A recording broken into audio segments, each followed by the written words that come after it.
দুজনের মুখটা দেখেছো? একদম পেঁচি হাঁড়ির মতন করে রেখেছে।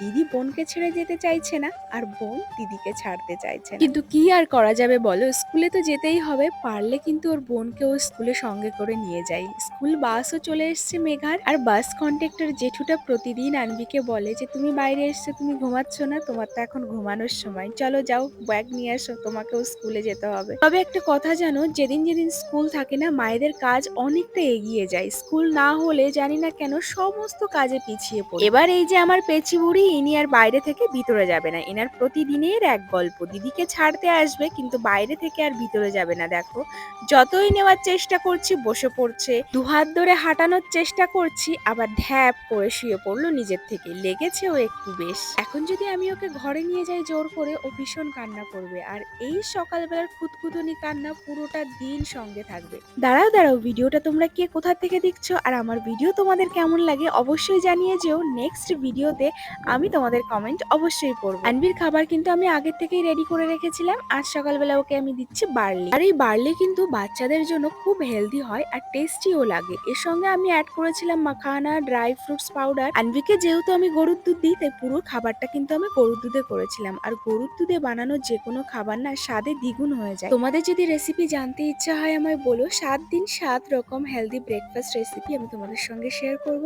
জানো তো, যে কোনো খাবার আনবিকে দেওয়ার আগে আমি আগে খেয়ে দেখি যে তার স্বাদটা ঠিক কেমন হয়েছে। তোমার ভালো লাগলে তোমার বেবিরও অবশ্যই ভালো লাগবে। খাওয়া দাওয়ার পরও ঘুমিয়ে গেছে, এখন আমি যাব আমার কাজে। জানো তো, প্রথম প্রেগনেন্সি আর দ্বিতীয় প্রেগনেন্সির মধ্যে অনেকটা তফাৎ। যারা আমার মতন দ্বিতীয়বার মা হয়েছে তারা ঠিক বুঝতে পারবে। বাচ্চা ঘুম পাড়িয়ে তার পাশে নিজে বিশ্রাম করা, এই সৌভাগ্য কিন্তু সবার হয় না, বিশেষ করে দ্বিতীয়বার মা হলে। তবুও তুমি যদি এই সুযোগটা পেয়ে থাকো তাহলে তুমি ভীষণ লাকি, আর তাকে ধন্যবাদ অবশ্যই জানিও যে তোমায় এই সুযোগটা করে দিচ্ছে।